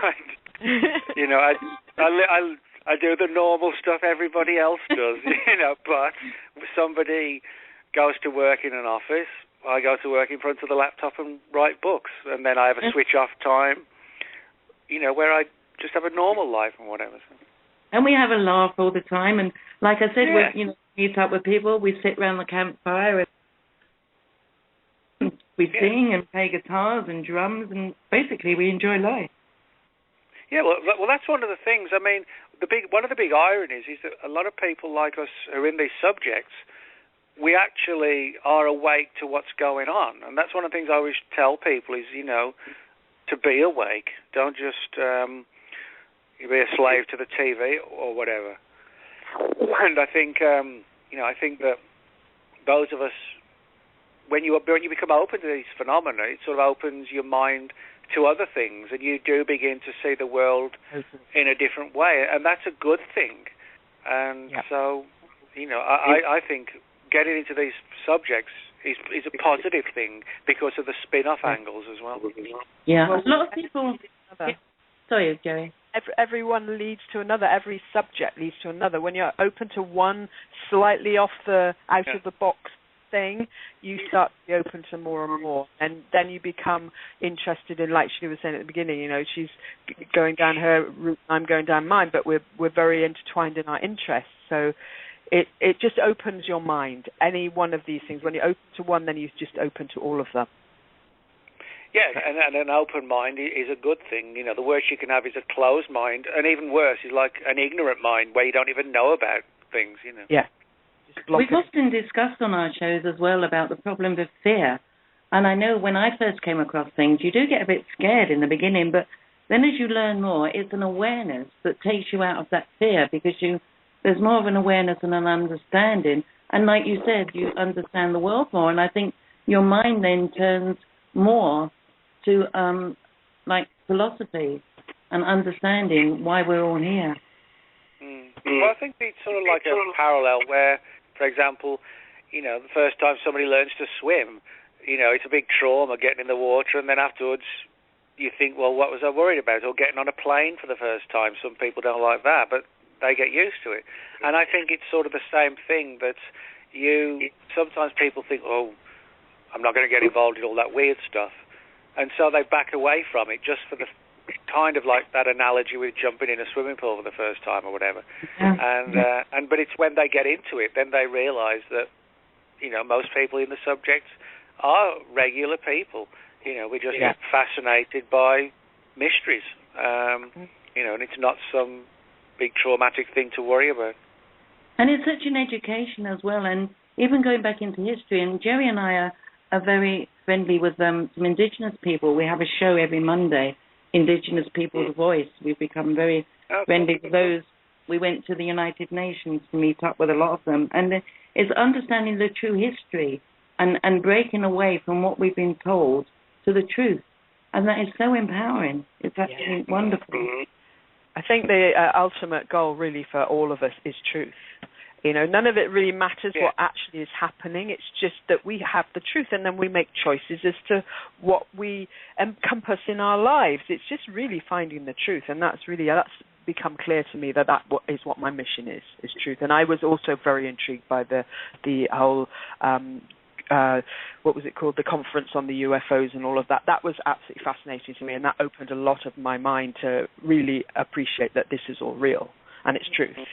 So and I think the way I look at it, we're sort of all in it sort of together. With you've got your radio show. I write books. Somebody else blogs. Somebody else puts conferences on. Then we've got the witnesses come forward with their cases. So I kind of view that we're all part of this together. Nobody's bigger than the subjects. We're all sort of on the same level, adding our own bits and pieces to it to try and put the full picture together. And I think if we can keep doing that, eventually we'll get there. We just need to stay sort of unified and focused.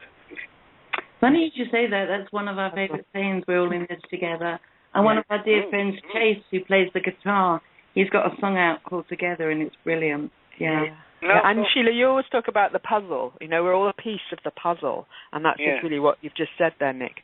But I talk about it. I don't really. Sorry, go on. I was just saying about the puzzle. I've written that on a big piece on our website, actually, because I see us as pieces of a holographic puzzle. And so, although we're individual pieces, we all contain the whole, because we're all like the holographs. We're all fractals of each other. Yeah. That's why it's kind of like when I don't have much time for some of the big egos in the subject, because, the way I look at it, nobody's bigger than the subject. And I kind of have to laugh although it makes me mad, sometimes I have to laugh when I see all these sort of huffing and puffing big egos at conferences, because they're writing books with witness accounts.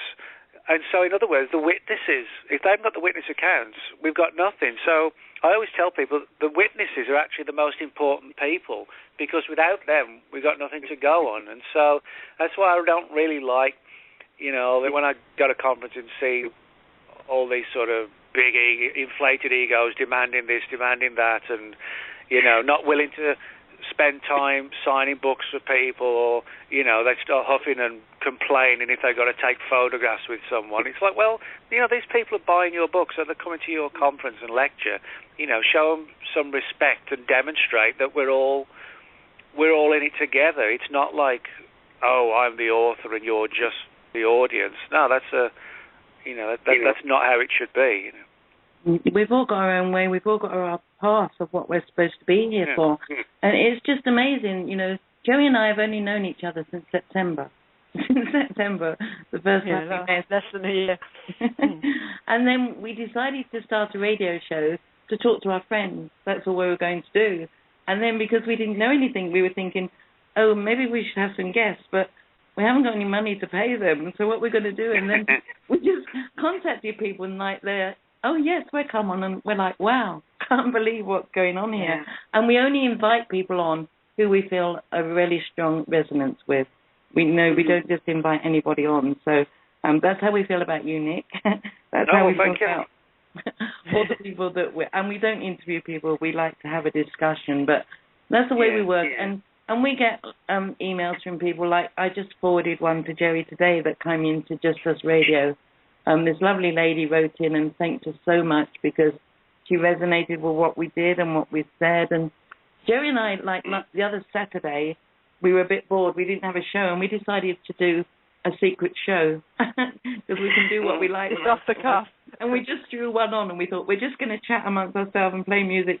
And so many people have downloaded it, and they really enjoyed it. And this person today was saying, I thank you so much for being out there. And and she likes the way that we discuss things, and she likes the way that we always end it really with a loving message and things. And she was saying she's felt so alone, and it's nice to connect nobody to people. share her things with. Yeah, that's really nice that she felt that we're similar to her. She was looking for somebody to share her things with, because nobody wants to listen. They all think she's weird. Bless her. And we've all been through things like where I am now, Nick. I mean, there's nobody around me I can talk to about these things. Without the internet, I'd be lost. I mean, I live in the South where there's a church on every corner, and nobody listens to anything I say. We've all found ourselves in this position where we need to be here for a reason, but we've got the internet to connect to everybody else. Yeah, that's good, and I think when everything you're doing, it's sort of positive. It brings people together. Even if they're at the other side of the world, if they can just log on to the show and listen, they feel part of a community, and I think that community feel makes people, encourage them to want to get involved as well. That they become part of it. And I think it's probably by design as well that a lot of us find ourselves, if we can only understand the situation we're in, because we're on the internet quite a lot and we're doing research. But then again, when I close my laptop, I'm in a normal world with normal people around me, so to speak, in inverted commas, and my family that aren't into this. And so it brings us those parallels where we have to join the ordinary world. Yeah. Like you go down the path. Well, I actually like that. I mean, I enjoy doing what I do in terms of research and writing, but I also enjoy having a life away, because I think, I don't want to get burned out by just, being fixated on one thing 24/7. I like to sort of, like I said, go watch a football game, or, go to a concert or whatever. And then come back to the other stuff. That's how I like to sort of. It's about having a balance, isn't it? Yeah. Yeah, that's right. You've got to be balanced in life. You've got to have a contrast and a balance. If you get stuck into one thing and you're obsessed with it, then that's not good, because you've got to have the balance. Yeah. And that's what I really enjoy as well. I mean, sometimes I sit down and I say, Sherry, I've researched too much now. I'm going to put on a silly movie and just watch it. And we can just do things like that. Totally. Yeah. It's really good. We went in a bit to the NASA Conspiracies, and you have another book called A Covert Agenda. Is that along the same lines, Nick? Well, actually, Covert Agenda is the first book I ever wrote. That came out in 1997, and that book is a study of the early British government UFO files, which surfaced long before the Freedom of Information Act was put into place.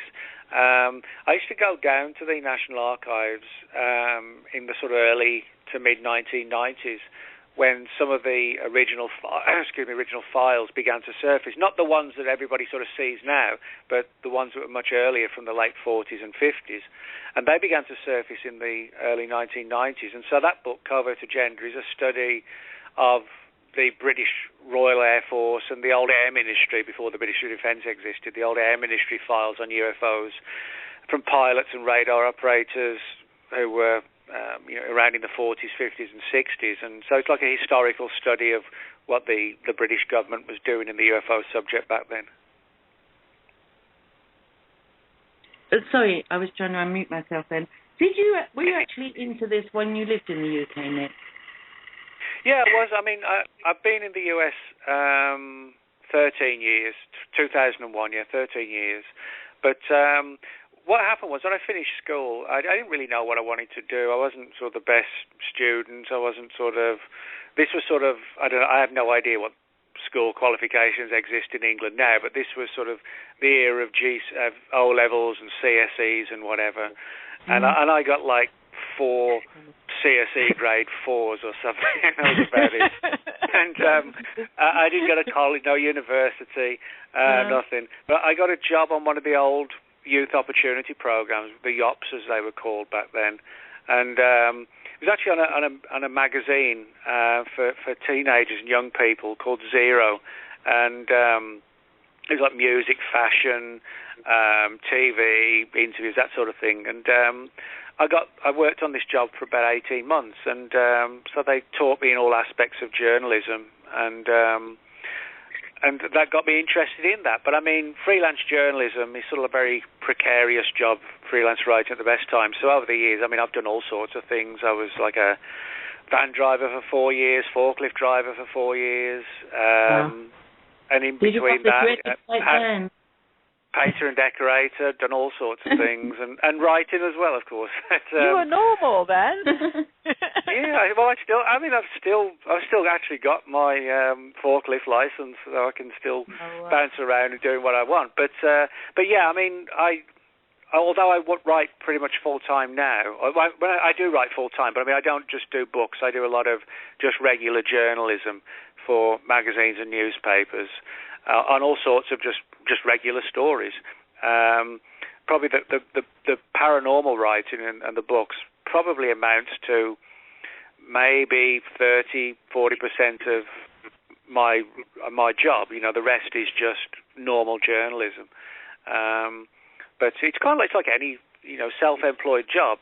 For me, the most important thing is you've got to have a passion for what you do. You know, you don't want to be just cynically writing books to pay the rent or whatever. You know, you've got to be in it for the right reason, which is to get information out to people, to share it, and, you know, to further where we're all going. But it's like any other job as well, that, you know, you have to sort of project ahead. And you know, as I said, freelance writing is a very, you know, it's not the most stable of jobs, put it that way. It can be a struggle at times, but I mean, I don't mind. I enjoy it. I enjoy the life I live, and it gives me the opportunity to sort of travel and whatever. But you know, people often think if you write books, you know, I get this a lot. People think if you write books, you're kind of living in the Hollywood Hills and driving a Ferrari. You know what I mean? And the reality is very different. You don't actually get much from Amazon, do you? For every book you sell, I know that. But it's like I don't. People often ask me this, and you know, I mean, I don't mind telling people, because for people who may want to go into the book writing realm, you know, it's important for people to know what they face. You know, I mean, I earn an average income, but I mean, you know, I live in a 2-bedroom apartment, and you know, I'm happy living in a 2-bedroom apartment. But you know, I don't drive a Ferrari and hang out with Brad and Angelina in the Hollywood Hills. You know, right. But that doesn't bother me. You know, it doesn't bother me that I don't have a swimming pool and 3 cars. You know, I do what I do because I enjoy it, and I feel like I'm doing something worthwhile, and you know, the reward for me is getting the information out, getting the books in print, doing what we're doing tonight. You know, sharing information, and you know, I don't need. I mean, I'm ambitious. Don't get me wrong, I'm ambitious, but I don't need to sort of qualify it by, like I said, having 3 cars and a swimming pool or whatever. You know. And most of the people I know haven't had a university education. We haven't. I mean, like you have had lots of different jobs. I can do lots of different things. But, you know, what I understand now is that I've learned more about life, and I've learned more about the truth than I would have done if I'd gone so many years through formal education. I think that's a good basis for a lot of us, really. Well, that's the thing. I mean, it's like at school. You don't realise it when you're at school. But, I mean, what good did it take to learn what the rainfall was in Brazil in 1973, or algebra? I mean, it's like algebra. I mean, whoever uses algebra after they've left school? I don't know anyone who used. I mean, it's all very well being taught it if you're going to use it. That's why, for me, you know, I was glad that I was able to get into other areas like painting and decorating and all that, and you know, and. I like to build furniture and stuff. And oh, wonderful! Did you have one of the dreaded white vans that always caused the accident? Yes, I was white van man. And driving 50 mile an hour in 30 mile an hour streets with 51-gallon cans of white glass paint on board, and you know, I can tell. Also, I remember stories of when I've tipped the forklift over once and. this entire pallet of paint went all across the car park, and I was like, oh my God. You must have read my blog about the adventures I had when I was working at Mars Chocolate Factory. Oh yeah. But yeah, I mean, it's good we've got stories like that. You know, it's like you said, you learn a great deal about life by living it, and you know, people who go from school to college, to university, and then they become school teachers. They never leave the real world. I mean, they never enter the real world. It's just sort of, they just see one side of things, and I think it's often good to just sort of throw somebody in at the deep end and let them learn to swim. Yeah, and it's mingling with different people as well, not just one group of people on the same, if you like, rung of the ladder as you. It's all different people that you come into contact with when you do different work. Yeah, I really like that, and seeing how the other half live, whatever half you're on. Oh, there's not half, I know now. There's all different fractions, but just mingling with different people, getting different thoughts, different ideas. Yeah, and I think that's one of the reasons why conferences are good, because I think the internet's, you know, it's revolutionised things, but people still enjoy going to conferences, and they enjoy hearing the lectures, but they also like to be able to hang out afterwards and just, you know, chat with people, like in a group situation or over dinner or whatever, and I think that's good. It sort of, you know, puts people at ease, and they get to see that you're real people. You know, you're not some clone or just a name that, you know, with no personality or whatever. And I think that's good when we can kind of communicate, and, you know, people become friends. They don't just stay as colleagues or fellow researchers. They actually become, you know, friends, and sometimes they even become family. You know. Yeah, that's the good part about connections. What I find difficult with the US, in England, if there's a conference, you can go anywhere.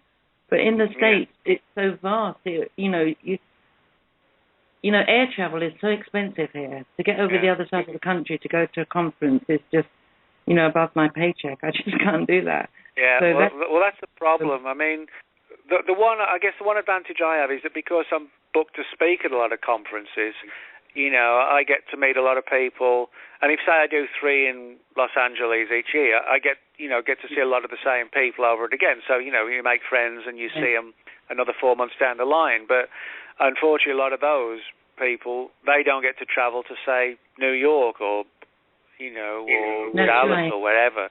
Yeah. And that's a shame that, you know, that they're not able to do that. And but yeah, I mean, that's just the logistics of, you know, exactly. Size of one country versus another.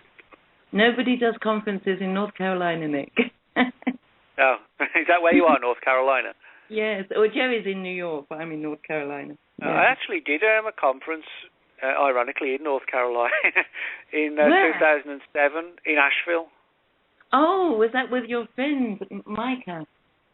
Yeah, that's right. It was actually, Micah was one of the speakers, Micah wasn't one of the speakers. Micah, I think he was introducing everybody, but the conference was put on by a ghost hunter friend of mine named Joshua P. Warren.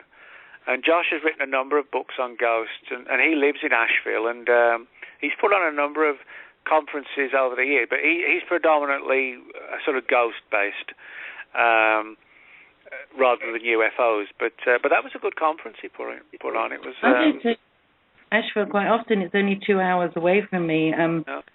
We have friends there, and I've been to. There's a wonderful sanctuary in the middle of the Pisgah Forest up there in the mountains. It's a wonderful place. Okay. I remember that the conference. Nashville then. Yeah, I mean, it was good. We went like a nighttime ghost walk. There was a lot of haunted places in town, and the conference itself was actually held at a beer and pizza joint, which I thought was brilliant. You know. Yes, great. Just sort of so listen to lectures on UFOs and drink beer and eat pizza. So. Brilliant. That was fine with me. Yeah, sounds great. Real British evening out. Yeah. One of your latest. I was going to ask you as well, Nick. You said that you don't do this full time, but I think you must write in your sleep the amount of books you've put out. I've never seen anybody put out so many books. And every time I update the website, you put another one out. Well, what I do, I'm sort of very kind of, or try and be rigid in what I do. I sort of work in terms of writing, so 8 to 5, Monday to Friday, and then I stop. Because you get frazzled, or I would get frazzled at least, and burned out, and your brain wouldn't be firing properly. So I like to start fresh in the morning and start writing at like 8, go straight through to 5, and I usually have sort of lunch at home, so, I just keep typing for like 9 hours, Monday to Friday. And then 5 o'clock I stop, and weekends take off as well. And so when you're writing sort of 9 hours from 8 to 5, Monday to Friday, you can actually get a lot done. It's surprising how many pages you can sort of, crank out in a day, and then you multiply that by a week and a month. So I can usually get a book written in about 4 months by working 8 to 5 solid Monday to Friday and keeping it like a job, so to speak.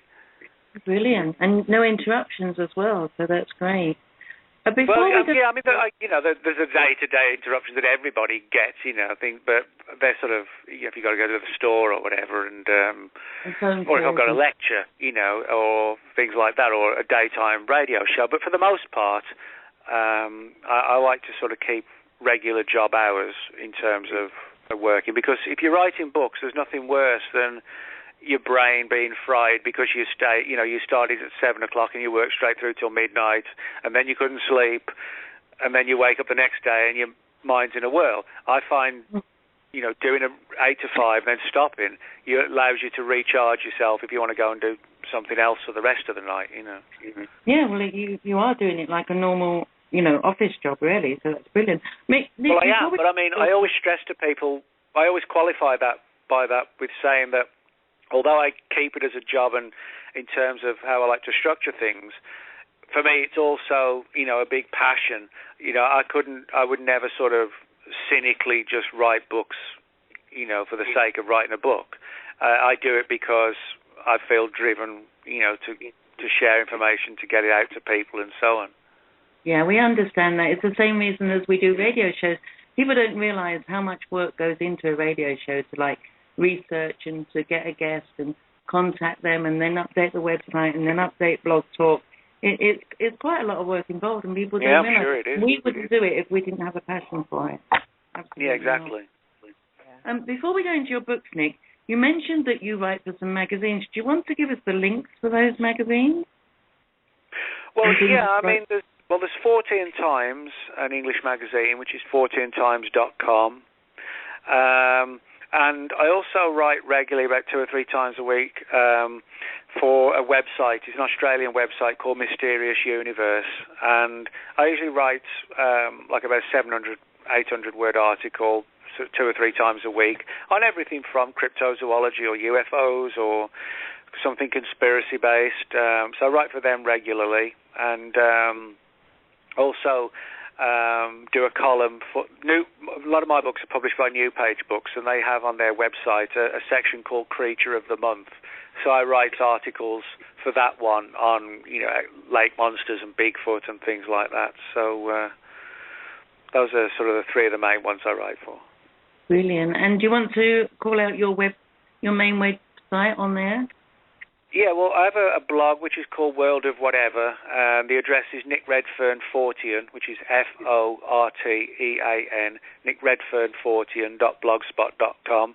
Or if people type me into Facebook, there's 9 or 10, I think, Nick Redfern's on Facebook, but people will find me. And if anybody's got any questions, if they want any advice or share stories, I'm always pleased to chat. They can just message me on Facebook and I'll get it. And we also have your website underneath your details on our webpage as well. Everybody knows our website. Just Google Just Us Radio Network and it brings up everything we do with our podcast. So do you want to go into, just quickly, we've only got a few minutes left, the Close Encounters of a Fatal Kind, because there's some mystery going on there about UFO investigations.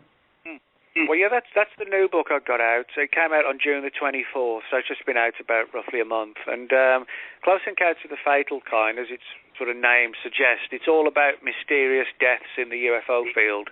For example, researchers who may have been getting too close to the truth and then suddenly had convenient car crashes or suicides or heart attacks that actually appear to have been made to look that way.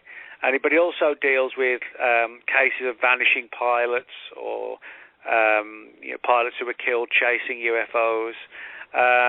So it's sort of like a broad, across-the-board spectrum study of cases of military people killed in pursuit of UFOs, and also researchers who may have uncovered a significant case, or where they were potentially on the verge of really blowing things wide open, and then suddenly somebody stepped in and their life was over, so to speak. Sorry, Jerry's just dropped. I'm just going to try and get her back quickly. What on earth made you bring out your zombie book? Oh, well, I love zombie stuff like The Walking Dead and 28 Days Later and Night of the Living Dead, and the publishers I'm with, they often say to me, what ideas have you got for books?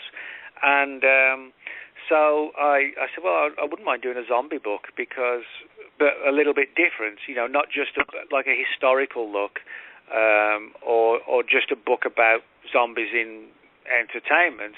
It's like it's a full A to Z or A to Z study of everything to do with zombies, like movies, TVs, novels, but also things like folklore and history. So because it goes like A, B, C, there's like V for voodoo and virus, and A for apocalypse, and in other words, there's like 250 entries. It's about a 400-page book. There's sort of 250 entries, all on different aspects of zombie lore, if you like. As I said, throughout history, folklore, mythology, superstitions, and so on. The show's going to cut off on Blog Talk in about 50 seconds, but we're going to finish up just a couple of minutes of the show, so people can listen to it on the archive. So thank you, everyone, for joining us. The archive will be up in about 15 minutes. Okay, just carry on what you were saying, Nick.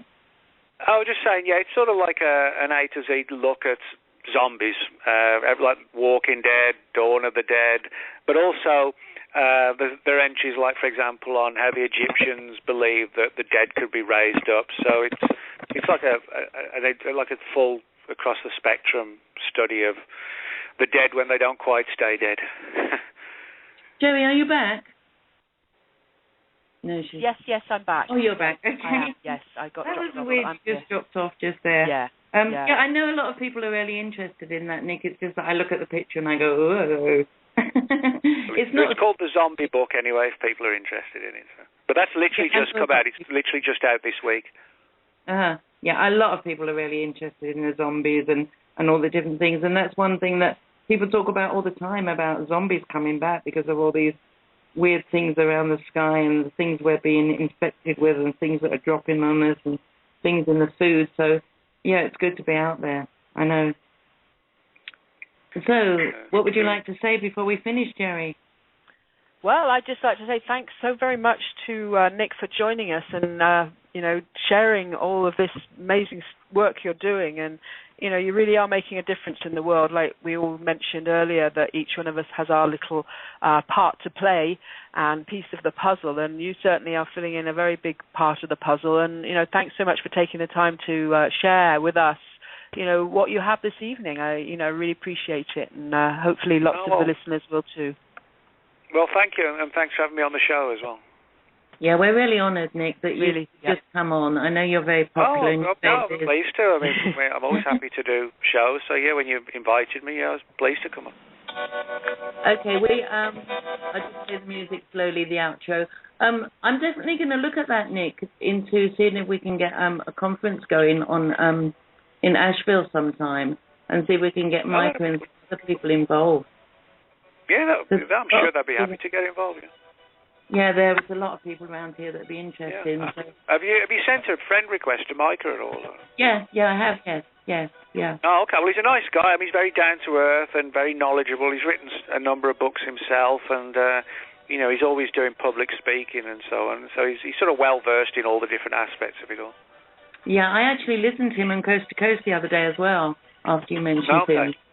Yeah, he's in a lot of things. Thank you once again, Nick. Sure. Yeah. Well, thank you for having me on. Thank you. Good night. Good night. Yeah. Good night, Jerry. Good night, Sheila. Good night, Nick. Thanks so much. Good night. Really good time. Good night. Good show. Good conversation.